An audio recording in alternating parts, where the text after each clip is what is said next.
Welcome to Njenje Media channel. This is a channel where we explore the truth behind the headlines. If you are a new subscriber, you haven't subscribed to the channel, please click on the bell icon, subscribe to the channel so that whenever we upload a new video, you'll be among the first to know. Finally, leader of the Islamic movement in Nigeria, Sheikh Al-Zakzaky, is free. Al-Zakzaky and his wife, Zenat, have departed the Nnamdi Azikiwe International Airport, Abuja, and now they are headed to India for treatment. This is in line to the order of the Kaduna State High Court granting Al-Zakzaky and his wife leave to undergo treatment at an Indian hospital of their choice.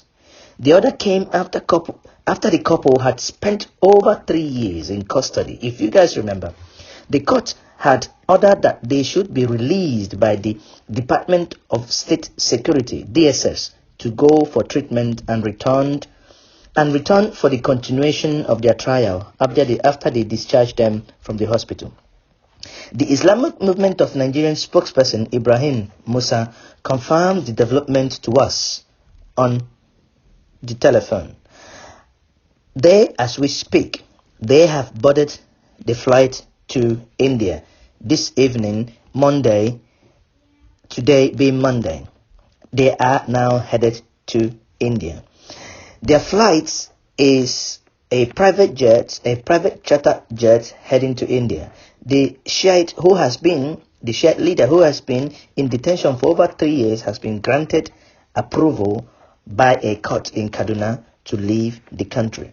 Recall that the group which the Shiite leads had once crashed with the soldiers in Kaduna because the group was accused of blocking Zaria Road during their procession.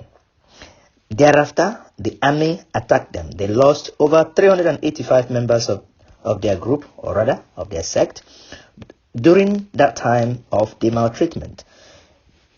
Kaduna State had a commission of inquiry which indicted the military, but since then, nothing has come out of the indictments.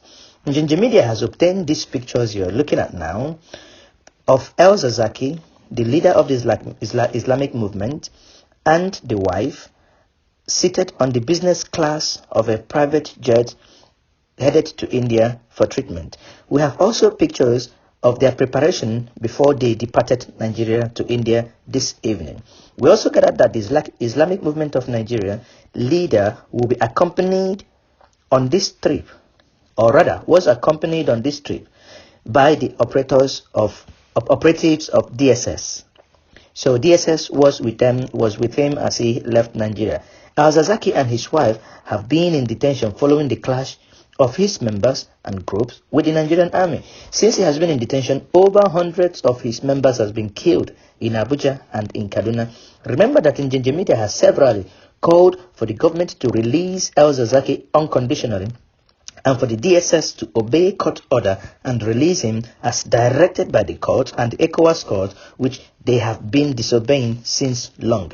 The Shiite leader was transported to Abuja from Kaduna via train services that he was heavily guarded by the operatives of the Department of DSS. When asked if the Islamic Movement of Nigeria leader fulfilled the conditions imposed by the Kaduna state government, Musa explained that he had no information on that.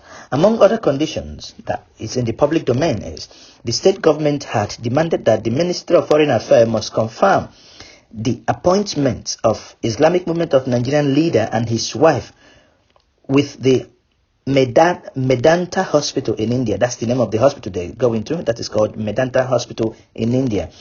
And that they shall sign an undertaking and all necessary diplomatic arrangement and protocols to ensure compliance with the conditions of their medical leave.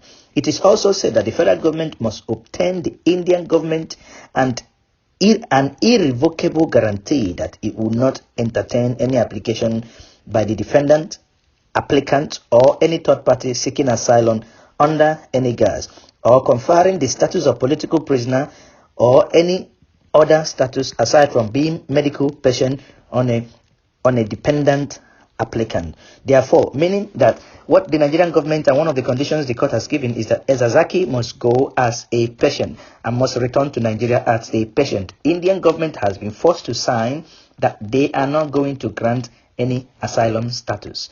If this his threat is in line with the fair treatment that Njinji Media as an advocate platform has been saying. Treat all men equally. Obey court law. No one should be above the law. The executive, there is a separation of power. The executive shall not disobey the judiciary. Neither should the judiciary disobey the executive. There should be a separation of power. This is once more Njinji Media channel. Thank you and subscribe to the